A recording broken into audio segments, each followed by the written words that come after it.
Então, boa tarde. A gente vai continuar hoje estudando a equação da onda. Essa aula de hoje é continuação da aula anterior sobre a equação da onda. Então, eu estou trabalhando com a equação da onda no espaço livre. A derivada de u com relação ao tempo duas vezes, menos Laplaciano de u igual a zero. Esse Laplaciano é o Laplaciano na variável espacial.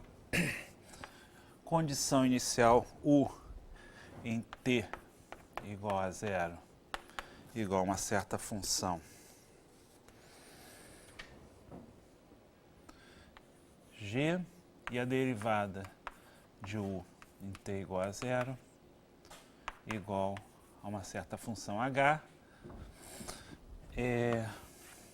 Isso daqui em Rn cartesiano 0 mais infinito, e isso daqui em Rn em Rn. Os principais pontos de hoje é a solução do problema da onda. A gente já havia feito os casos n igual a 1, 2 e 3, e hoje a gente vai fazer os restantes, tá? O problema da onda que eu digo é o problema da equação da onda. Depois eu vou falar do princípio de Duhamel, que consiste em resolver o problema da equação da onda com um lado direito não homogêneo. Então, é o método para resolver este problema aqui. E vou falar um pouquinho de energia para a equação da onda e resultados que são consequências da chamada desigualdade de energia. Então, queria lembrar rapidamente que no caso n igual a 1, a gente tem a famosa fórmula de D'Alembert, que a gente deduziu há 2 aulas atrás. E então, deixa eu pegar aqui para manter a notação precisamente igual a... Então,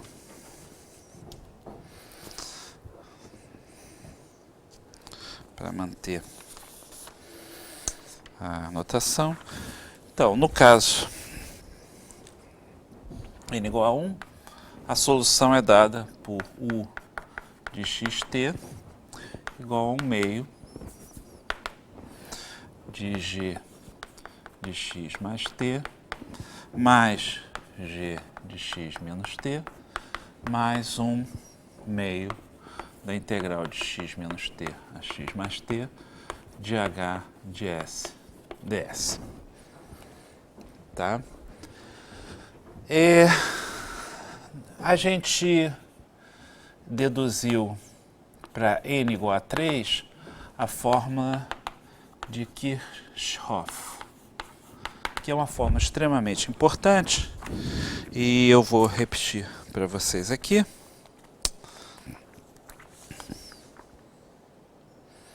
Kirchhoff, de fato, tem 2 H's. Kirchhoff.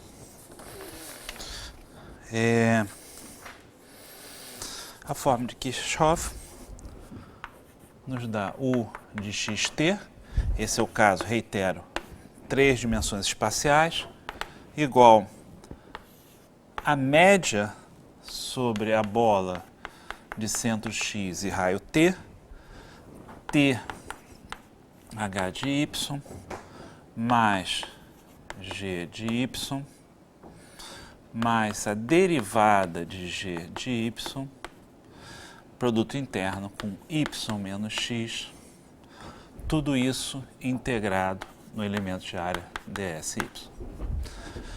Então, rapidamente, esses dois casos aqui, no caso n igual a 1, você está num ponto de coordenadas x e t do espaço-tempo, então está aqui o tempo, está aqui o espaço. Nesse caso, o espaço é unidimensional, e o que você faz é tomar a média, né, desses valores ao longo dessas chamadas retas características do valor de gx mais t, gx menos t, nesses dois pontos aqui, e tomar a média, a integral, aqui dentro, entre x menos t e x mais t, da condição inicial h. Em dimensão n igual a 3, então isso aqui é o caso n igual a 1. Em dimensão n igual a 3, a gente agora tem o tempo aqui, e aqui a gente tem o espaço tridimensional. E se a gente considerar um ponto de coordenadas x, t, o que a fórmula de Kirchhoff está dizendo para a gente é que a gente tem que olhar para o chamado cone de luz,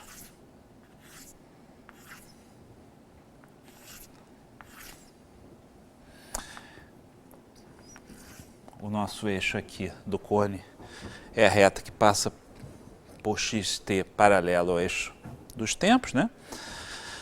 E a gente tem simplesmente que integrar a nossa condição h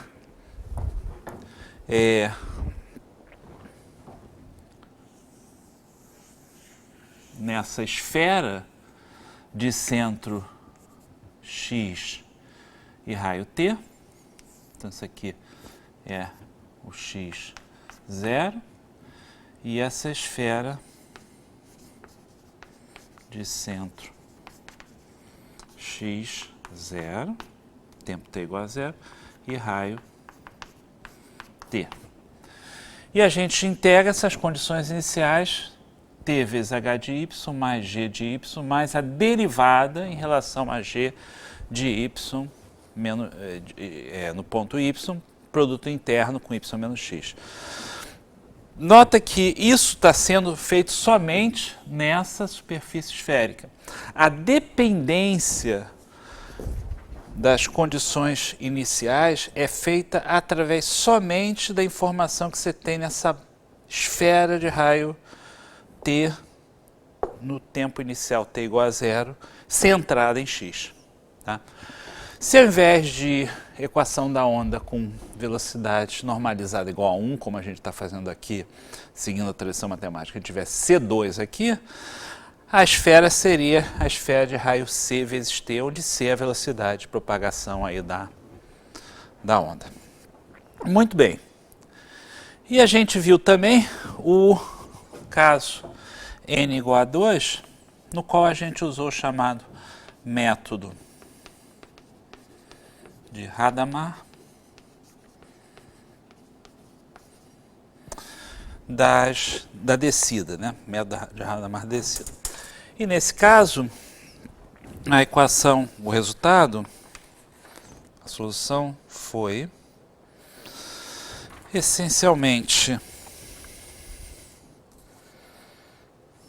u de xt igual ao meio da integral da média sobre a esfera ou a bola de centro x e raio t da bola, ou seja, do interior, inclusive, t g de y mais t2 h de y mais t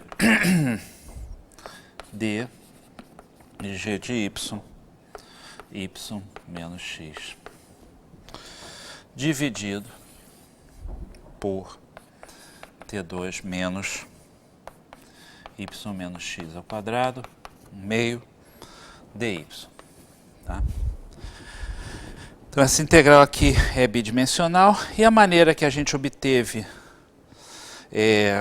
essa fórmula foi resolvendo o caso n igual a 3, assumindo que tinha uma coordenada a mais, que era para o qual os nossos dados iniciais eram invariantes e, consequentemente, a solução é invariante por translações nessa terceira coordenada, e depois projetando essa coordenada ou as soluções ao longo dessa coordenada, e aí a gente obteve essa fórmula aqui.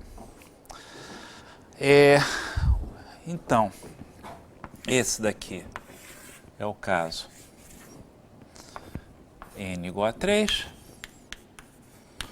E a observação é que o caso n igual a 2, então, tem essa propriedade diferente,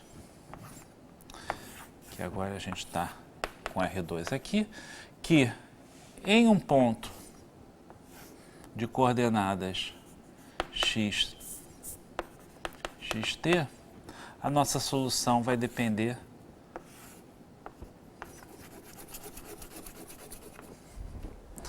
dessa bola de centro, do que aconteceu, nessa bola de centro x e raio t, no interior da bola também, e não somente na esfera.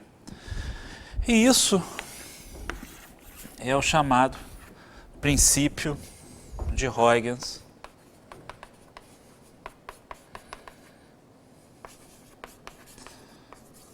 para a equação da onda. O caso n igual a 3 é o chamado princípio de Huygens estrito, no qual a dependência é puramente na esfera. E o caso n igual a 2 é o caso do chamado princípio de Huygens geral. Note que n igual a 1, num certo sentido, é uma exceção devido à falta de dimensões para você poder escapar. E ele é excepcional porque, de fato, o princípio estrito é verdade para n maior ou igual que 3 ímpar. Vale o princípio estrito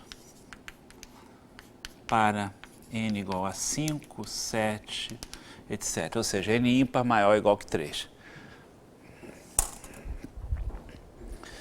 E isso é uma observação bastante interessante. E agora a gente vai fazer, então, completar a demonstração para o caso n maior do que 3. E, novamente, a gente vai partir da solução, no caso, dimensão ímpar, e projetar para o caso dimensão par. Então, antes de mais nada, eu vou precisar de um pequeno leminho. Um leminho aqui eu vou deixar como exercício.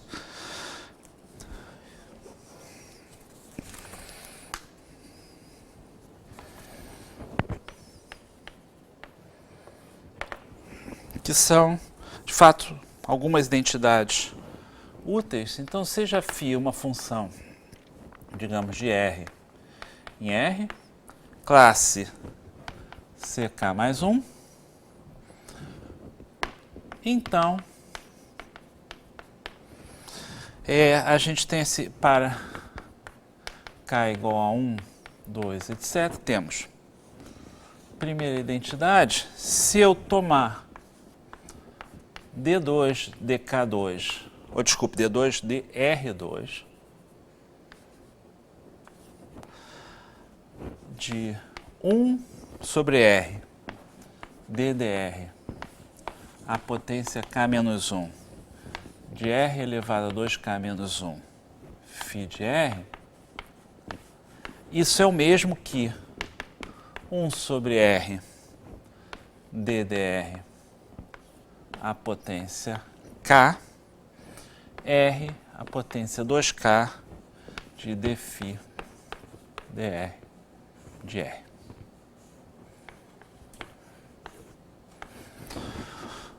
Isso é uma identidade que você demonstra de várias maneiras, por indução. Ela essencialmente está dizendo qual é o efeito da gente tentar tirar esse R elevado a 2K menos 1 para fora, ou seja, de fato R elevado a 2K e passar para R elevado a 2K menos 1. Tá?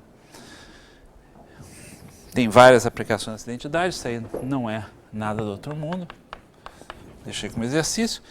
E a outra observação é que 1 sobre R DDR a potência K menos 1 de R elevado a 2K menos 1 φ de R, ele pode ser escrito através de um somatório, J variando de 0 até K menos 1, de certas constantes que dependem somente da dimensão que você está trabalhando, desculpe, do valor de K e do valor de J, BJK, mas não dependem da função φ, evidentemente, vezes dj φ dr, a potência J de R. Ou seja, quando eu expando esse produto aqui, isso daí vai dar, evidentemente, uma certa expansão pela regra da cadeia, a regra do produto, que seja, e aí o resultado que você vai obter aqui é uma coisa aí, certos coeficientes. Em particular, o coeficiente de mais alto grau, ele é fácil calcular. Desculpe, de mais baixo grau é fácil de calcular. O de mais alto grau também é, obviamente, fácil de calcular. O B0K é 1, 3 vezes 1 vezes 3 vezes 5, até 2K menos 1. Então, essas três identidades a gente demonstra por indução, é um exercício relativamente simples. Uma observação sobre a diferenciabilidade, que eu não enfatizei muito nas aulas passadas, que eu não me preocupei muito, mas vocês vejam que em uma dimensão eu não exigi nenhuma diferenciabilidade dos meus dados iniciais. Basta que você tenha dados, por exemplo, contínuos para você fazer sentido, ou mais geralmente dados puramente integráveis para você fazer sentido disso aqui, tá? Claro que quando você tomar a derivada, você então vai ter que exigir que essa função, se você estiver usando derivada clássica, você vai ter que exigir que G seja de classe C2, pelo menos 2 vezes diferenciável, e que H seja pelo menos uma vez diferenciável. Mas, e o que acontece agora quando a gente vai para n igual a 3? Vocês notam que n igual a 3, eu já tive que exigir que G seja pelo menos uma vez diferenciável, para fazer sentido isso aqui, né? E assim por diante. Então, de agora em diante, de fato, eu vou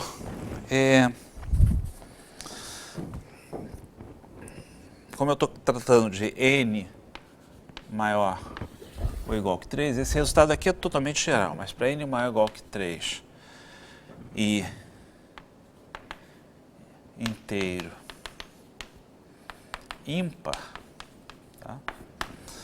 Então eu vou escrevê-lo como n igual a 2k mais 1 e vou assumir que minha u é pelo menos ck mais 1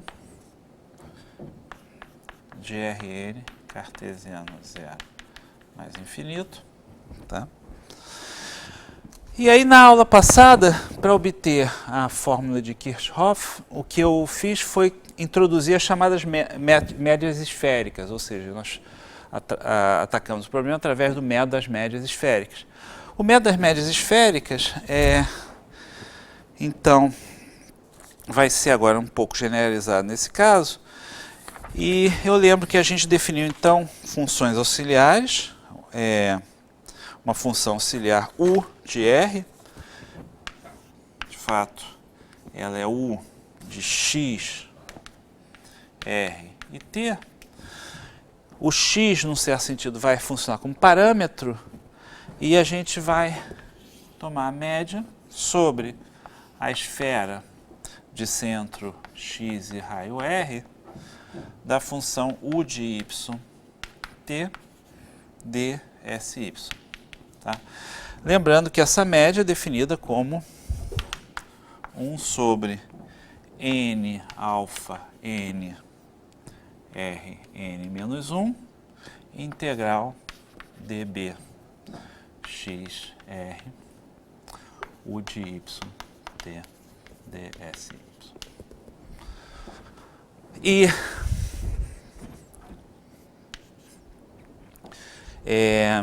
esse alfa n aqui é o volume da esfera ou da bola unitária.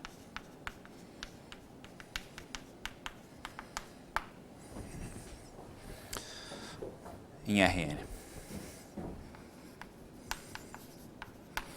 Então, acho que eu essencialmente defini todos os termos e recordei aí os principais resultados. Eu reitero que agora, então, a gente vai fixar o x e tratar o RT como parâmetro, como variáveis, e a gente vai obter uma equação diferencial para essa função que depende de R de T.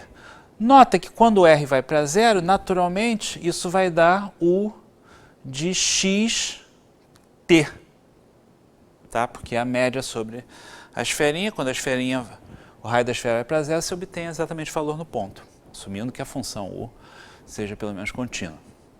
E esse vai ser o truque, porque na aula passada, eu não vou repetir isso, a gente viu que, em geral, isso foi o que a gente chamou lema 1 da aula passada, e eu vou chamar esse lema aqui de lema 2. Lema 1, isso da aula passada, da última aula. A gente demonstrou o seguinte lema, a chamada equação de Euler-Poisson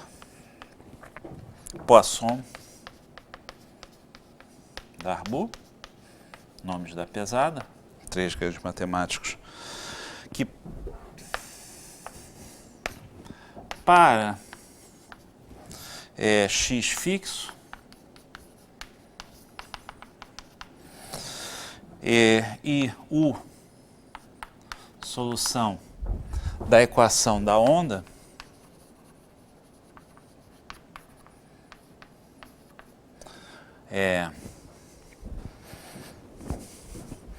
eu vou chamar aqui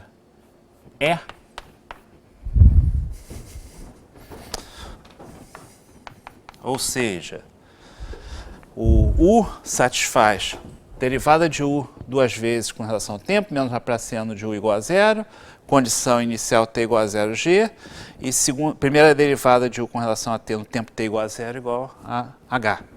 Então, para U solução da equação da onda ou seja, do problema de Cauchy para a equação da onda que eu coloquei ali, nós temos que a derivada UT duas vezes menos U RR duas vezes menos N menos 1 sobre R UR igual a zero em em R mais cartesiano 0 mais infinito, e U igual a G grande, derivada de U com relação ao tempo igual a H em R mais cartesiano o conjunto t igual a zero.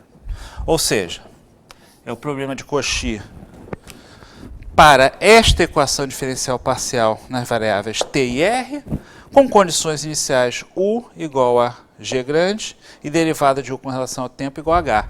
Onde quem são G grande e H? São os valores da função G, essa integral, sobre dB x r do Gzinho de y ds y, é G, isso é o G de x, e o H de x é exatamente a mesma coisa. Essa média sobre dB xt h de y ds y. Ou seja, a gente introduziu a variável extra e introduziu essa e obteve essa equação, que é a equação de Euler-Poisson-Darboux. Com base nessa equação, então, lembrando que a gente fez na aula passada, a gente manipulou apropriadamente, a gente essencialmente achou um fator de integração para esse D, para esse URR, né? Que é a segunda derivada a gente multiplicou por R essencialmente e viu que isso aí podia ser transformando a variável dependente U numa nova função, a gente conseguia resolver isso como equação da onda, aplicou a fórmula de Cauchy e resolvemos. O que a gente vai fazer agora é essencialmente a mesma coisa. Então, o método aqui em Rn mais 1 não tem diferença. A gente, da mesma forma que em n igual a 3, agora a gente escreve funções auxiliares. E esse é o terceiro lema. Eu estou seguindo aqui bem de perto o livro do Craig Evans, então quem estiver interessado pode dar uma olhada lá. O tio de RT definido como 1 sobre R. Agora a única diferença é que a coisa complica um pouquinho mais, porque eu vou trabalhar com um K arbitrário. Lembra que o meu N é da forma 2K mais 1. Para o caso N igual a 3, o que é o K? O K é 1. Agora, o meu K vai ser arbitrário, igual que 1. Então, a gente vai tomar 1 sobre R ddr, a potência K menos 1, aplicado a R 2K menos 1 U de x, que é um parâmetro aqui, RT. Vai definir o Gtil também de forma análoga. 1 sobre R dr, a potência K menos 1 de R a 2K menos 1 G de x R. E o Htil de R, exatamente pelo mesmo truque, 1 sobre R ddr, R elevado a 2K menos 1, H desculpe, GH, esse aqui é G de R, né? E esse aqui é o H de R.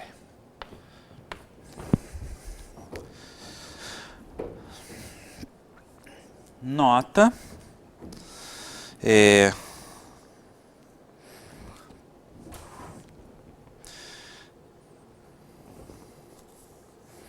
Então, o lema 3 nos diz que o tio TT menos o tio RR é igual a 0. Em R mais cartesiano, 0 infinito.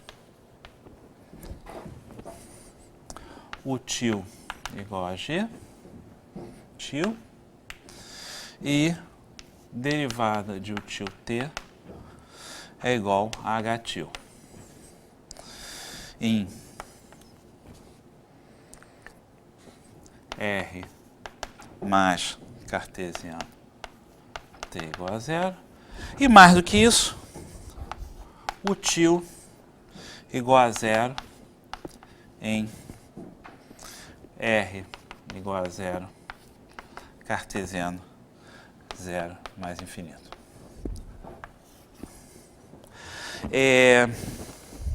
Essa última observação aqui é útil porque eu vou resolver, então, a equação, o método de resolver isso para n igual a 2k mais 1, o inteiro ímpar maior ou igual que 3, é o seguinte: a gente vai estender esse problema de forma ímpar, usando aqui que o tio é igual a 0. Estendendo ele de forma ímpar, a gente pode resolver via a fórmula de D'Alembert, que é essa primeira fórmula que a gente tem aqui.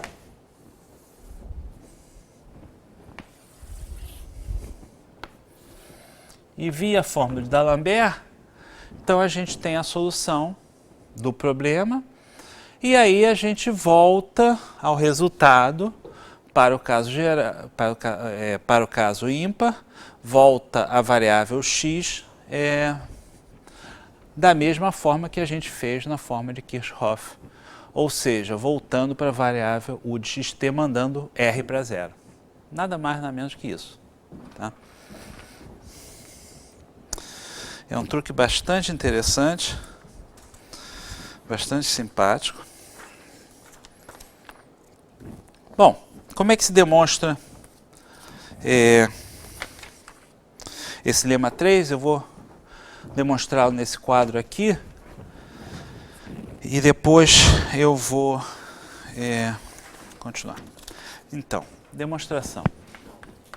Só para dar uma ideia da demonstração, não é nada demais, é só lembrar que o útil R, então, foi definido por essa fórmula.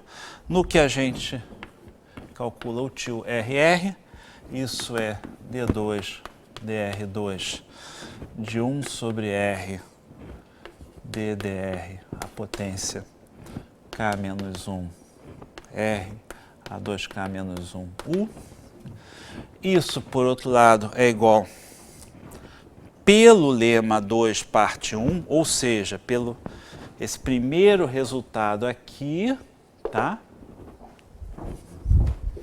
Isso é igual a 1 sobre R ddr a potência k R elevado a 2k U derivado com relação a R.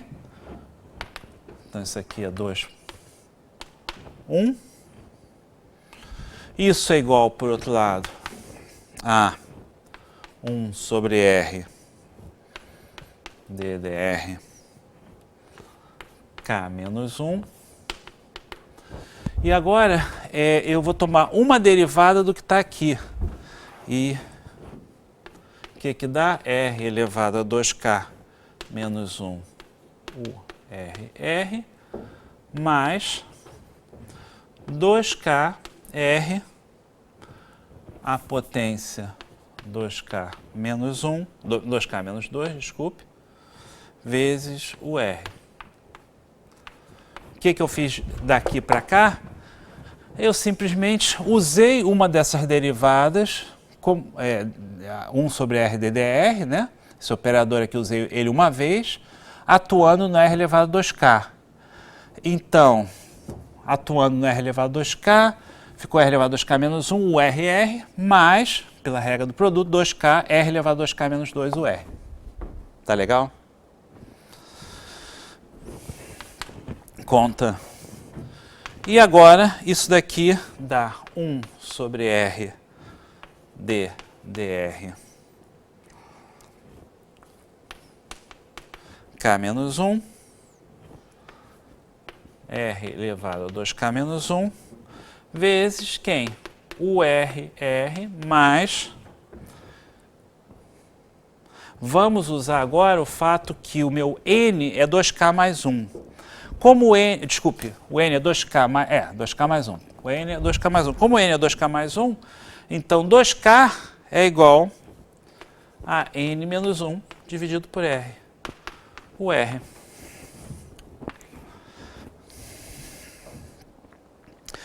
Mas eis aqui o pulo do gato. Lembrem que pela nossa equação, a nossa equação de Euler, Poisson-Darboux, eu tenho que o T é igual a URR mais N menos 1 sobre R, o R. Esta parte aqui é a parte que a gente está vendo exatamente aqui. Logo, isso aqui é o TT, derivada de U com relação a T. Isso comuta com essa parte aqui. Ou seja, sai. E o que eu obtenho, então, é 1 sobre R ddr a potência K menos 1 R elevado a 2K menos 1 U T T. E nota que isso daqui, a derivada com relação ao tempo duas vezes, sai para fora. Isso é o mesmo que calcular o tio TT. Ou seja, o que eu demonstrei foi que o tio derivado duas vezes com relação a R é o tio derivado duas vezes com relação a T. Ou seja, ele satisfaz a condição, a equação da onda na variável espacial R e na variável temporal T. Logo, eu posso aplicar D'Alembert e verificar essa observação aqui é essencialmente imediato, usando... Bom, verificar que o tio igual a zero em R cartesiano 0 mais infinito é nada mais nada menos que usar o lema 2, o lema 2. Por quê? Quem é o meu tio?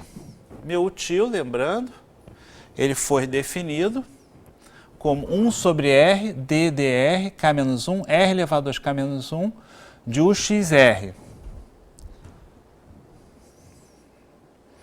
Se eu expandir aquilo ali, eu tenho essa soma de J variando de 0 até K menos 1, BJK, essas caras são constantes, R elevado a J mais 1. Então, o menor de todos eles é já R elevado à potência 1.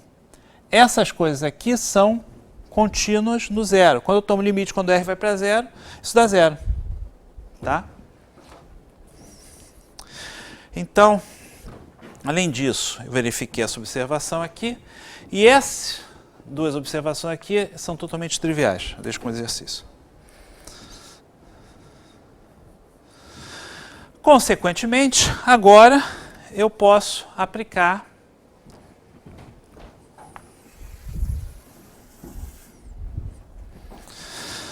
a fórmula de D'Alembert e obter U de RT igual a 1 meio de G til R mais T menos G til de T menos R. Eu estou usando, de fato, a fórmula de D'Alembert na versão estendida via uma extensão ímpar da equação. Então, eu estou aí usando a observação que a gente fez algumas aulas atrás, dy. Por isso que eu botei um menos aqui e botei T menos R, tá? Isso é válido para 0 menor ou igual que R, menor ou igual que T, tá? Se o R fosse maior do que T, seria diferente essa fórmula aí, mas eu estou só interessado nisso daí. E agora a pergunta é, o que acontece quando R vai para zero? Ora, quando R vai para zero, a gente já sabe que o meu U vai para U de xt. Esse Uzão vai para U de xt. O que acontece com o tio? Eu afirmo que o tio ele tem a seguinte propriedade.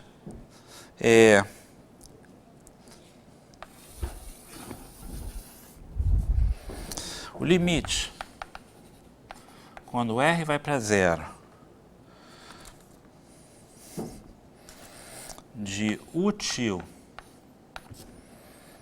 R T dividido por beta 0 K de R é igual ao limite, quando R vai para zero, zero mais, né, de U XR T, que é o Uzinho de XT.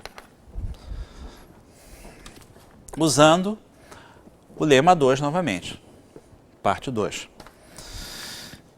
E, então, se eu quiser recuperar o meu U, o que eu faço? Meu U de XT, a minha Uzinha de XT. Então, vou apagar aqui.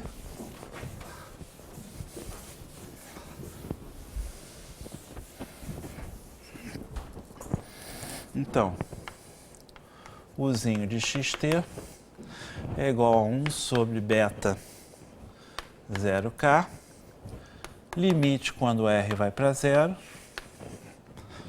de Gtil de t mais r, menos Gtil de t menos r. Isso foi uma das vantagens de ter tomado r menor do que t, porque eu estou mandando r para 0, né? Sobre 2r, mais 1 sobre 2r, integral t menos r, t mais r, de Htil de y, dy, e que dá exatamente 1 sobre beta 0k, Gtil linha, derivado, né, de t, mais Htil de t. Esse linha aqui é derivada com relação ao argumento, nesse caso o argumento calculado nos pontos t mais r e t menos r. Tá? Nota que isso é derivada no ponto t. Tá? E lembrando que o n é igual a 2k mais 1, mais uma vez, né? O que eu obtenho, então, finalmente, é que o xt é igual a 1 sobre uma certa constante gama n, que depende somente de n, e como esse é o beta 0k, essencialmente, então esse é o produto até o k, que é a metade de n menos 1, né? Desses 1, 3, 5, etc. Desculpe, repetindo. Esse gama n é o beta 0k, essencialmente. D dt, 1 sobre t d dt, a potência n menos 3 sobre 2, isso é só questão de substituir, lembrando que n é igual a 2k mais 1 sobre 2, né? Desculpe, n é igual a 2k mais 1, logo k é n menos 1 sobre 2, é isso que eu estou falando. Tá? T a n menos 2, média dbx t gds, mais 1 sobre t d dt, a potência n menos 3, t a n menos 2, integral dbxt h ds. E gama n é aquela constante beta 0k, que nesse caso é 1 vezes 3 vezes 5 vezes até o número n menos 2, que é ímpar também. Em particular, o gama 3 com n igual a 3 é exatamente 1. Daí que na forma de Kirchhoff não aparece constante aqui embaixo. Observa que temos esse fenômeno de aparecer derivada. Observa também que, novamente, aparece aquela propriedade que a gente havia visto em geral para a equação da onda, que é, de um lado, eu tenho esse funcional entrando o h aqui, e de outro lado eu tenho a derivada do mesmo funcional entrando o g. Ou seja, basta eu saber resolver a equação da onda com condição g igual a 0 e um h geral, para saber resolver também a equação da onda com qualquer condição inicial, h e g. Tá legal? Isso eu havia observado na aula passada.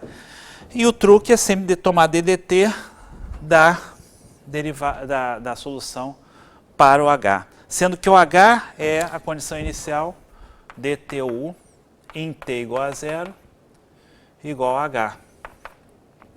Tá? E aí a condição aqui u em t igual a 0 seria a condição 0. Se você sabe resolver o problema de Cauchy da equação da onda para esses dados iniciais, você também sabe resolver o mesmo problema de Cauchy quando você coloca G aqui. Tá? Isso no espaço livre. Tá? E essa parte é derivada aqui. Muito bem. Então, resumindo, o que a gente demonstrou, eu vou para esse quadro aqui, é que o problema de Cauchy, então, para a equação da onda, tem uma solução, dada, pelo menos para n maior ou igual que 3 ímpar, pela fórmula que eu apresentei lá embaixo.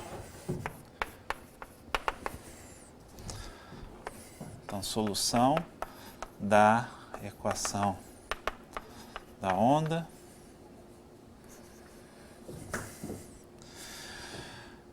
dimensão ímpar. Suponha que n igual a 3, n maior ou igual que 3, ímpar, n é maior ou igual que 3, ímpar, e que G pertence à classe Cm, mais um de Rn, H pertence à classe Cm de Rn, para M igual a N mais 1 sobre 2. Se definirmos U pela fórmula é estrela, onde quem é estrela, eu vou voltar aqui ao quadro inicial. E voltando aqui para esse quadro, a forma estrela é essa fórmula aqui, ou seja, a solução de Kirchhoff, essencialmente, generalizada. Então, se o U for definido por essa forma, o que a gente tem é que, primeiro, U pertence a C2 de Rn cartesiano 0 mais infinito. Nota que eu estou tomando aqui, eu estou tomando um M que me permite diferenciar suficientemente número de vezes na fórmula estrela para definir a nossa solução. Além disso, UT T menos Laplaciano de U igual a 0 em Rn cartesiano 0 infinito. E o limite quando x e t vão para x0, 0, t maior que zero, de uxt igual a g de x0, e o mesmo limite, se eu substituir, ao invés de u, colocar a derivada de u com relação ao tempo de xt, isso daqui é igual a h de x0. Muito bem, para x0 em Rn.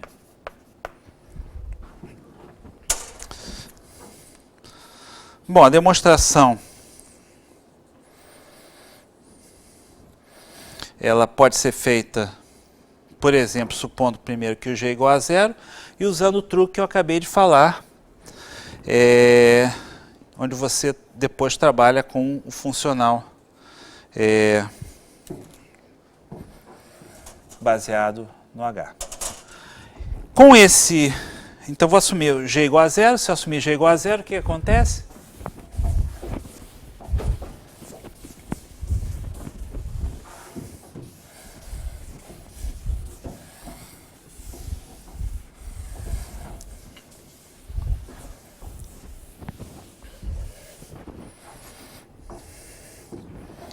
uma demonstração.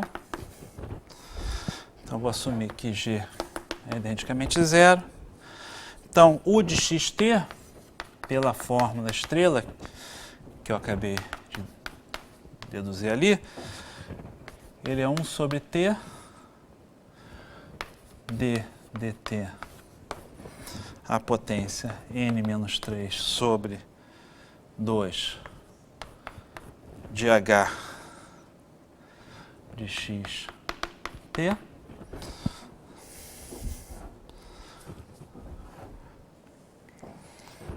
t a potência n menos 2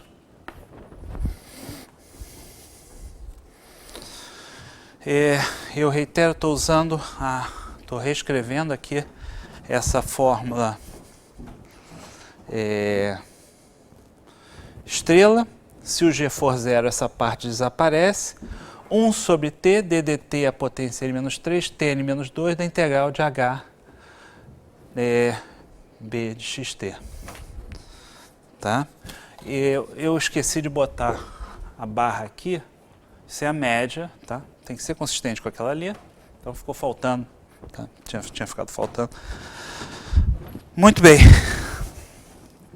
Então, voltando a esse quadro aqui, o que a gente tem é o U de xt dessa forma. Se a gente calcular o tt, agora a gente pode calcular diretamente. Nota que essa função está perfeitamente bem definida. Isso daqui é 1 sobre gama n. Tem n menos 3 derivadas, se eu botar mais 2, fica n menos 1. 1 sobre t ddt n menos 1 sobre 2. Tá?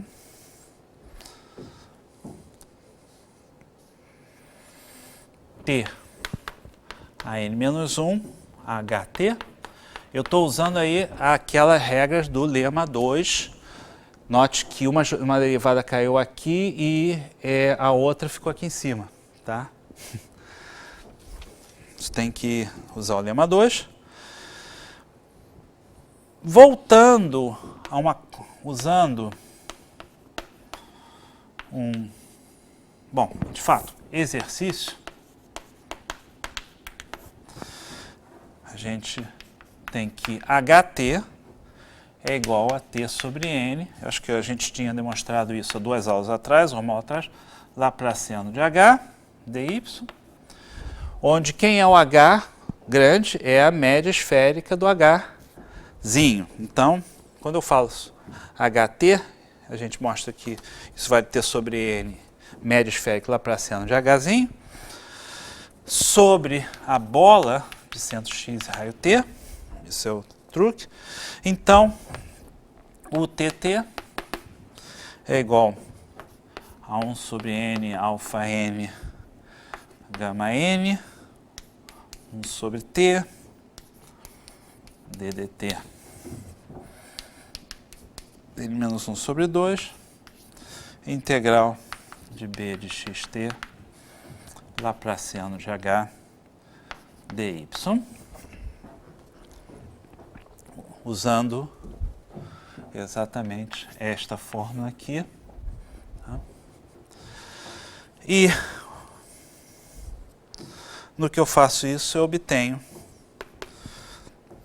1 sobre n, alfa n, gama n, 1 sobre t, ddt, a n menos 3, 1 sobre t, integral dB de xt Laplaciano de h ds. Mas